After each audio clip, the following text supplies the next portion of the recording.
જય માતાજી મિત્ર, યુટ્યુબ ની અંદર ફર્સ્ટ વ્લોગ છે તો આપનો સાથ અને સહકારની જરૂર છે. તો આજે આપણે જોવાનું છે જાખડેશ્વર મહાદેવ મંદિર. તો આ છે જાખડેશ્વર મહાદેવ મંદિર નો મેન ગેટ. જાખડેશ્વર મહાદેવ મંદિર બહુ ઐતિહાસિક મંદિર છે અને અંદર સાધુ મહાત્માઓએ પણ બહુ તપ કરેલું છે. તો જાખડેશ્વર મહાદેવ મંદિર ની અંદર તમે મેન ગેટ માંથી એન્ટ્રી કરશો એટલે કંઈક તમને આવો નજારો જોવા મળશે. મંદિર ની જગ્યા પણ બહુ મોટી છે અને અંદર બેસવાની પણ મજા આવે. મેન ગેટ માંથી આપણે જેવી એન્ટ્રી કરીએ એવા જ પંચમુખી હનુમાન દાદા નું મંદિર જોવા મળે. આ જે હોમે દેખાય એ મંદિર નું ગ્રાઉન્ડ છે અને ગ્રાઉન્ડ ની અંદર વર્ષો જૂનો વડલો પણ ઉભો છે. જ્યાં પંચમુખી હનુમાન દાદા નું મંદિર છે એમની બાજુમાં જહુ માતા નું મંદિર છે અને જહુ માતાના મંદિર ની અંદર પૂરેપૂરું સ્વરાશી ખાતું છે. તો જાખડેશ્વર મહાદેવ મંદિર નું લોકેશન પણ બહુ સારું છે અને સામે જે દેખાય આપણે મહંત શ્રી 1008 ચેતનપુરીજી મહારાજ અહીંયા ગાદીપતિ. ચેતનપુરી મહારાજ ના ગુરુ 1008 મહંત શ્રી જાલમપુરીજી મહારાજ હતા. જાખડેશ્વર મહાદેવ મંદિર ની અંદર કોઈ પણ આવે તો ભૂખ્યું જાતું નથી. આ છે મહેશપુરી બાપજી, જાખડેશ્વર મહાદેવ મંદિર ના ભંડારી. આ છે આપણે શંકર ભગવાન નું મંદિર ને મંદિર નું લોકેશન પણ બહુ સરસ લાગે. તો આપણે મંદિર ની પાછળના ભાગમાં જઈએ તો આગળનું લોકેશન આ પ્રકારનું લાગે. મંદિર ની અંદર વચ્ચોવચ્ચ પક્ષીઓ માટે ચબૂતરો પણ બનાયેલો છે.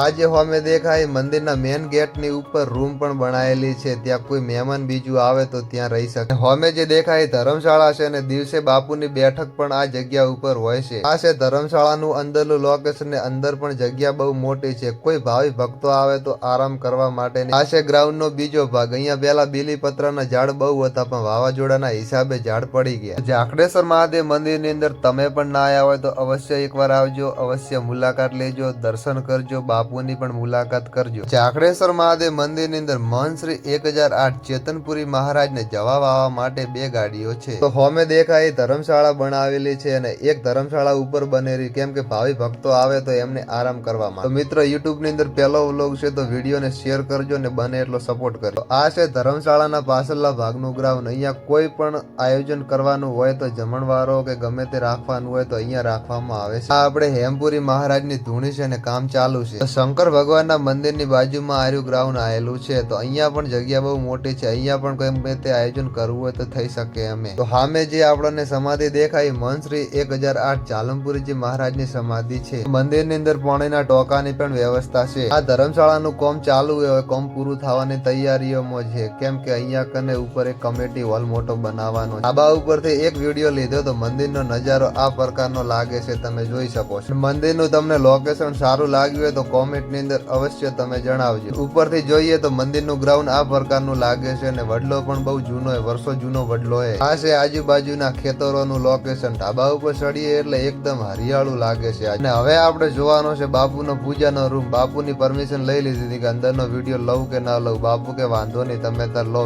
આ છે બાપુના બાલના રૂમ નો પાર્ટ. હવે આપણે જોઈશું બાપુનો પૂજાનો રૂમ. તો સીધા અંદર બાપુના પૂજાના રૂમ ની અંદર આપણે એન્ટ્રી કરવાની છે.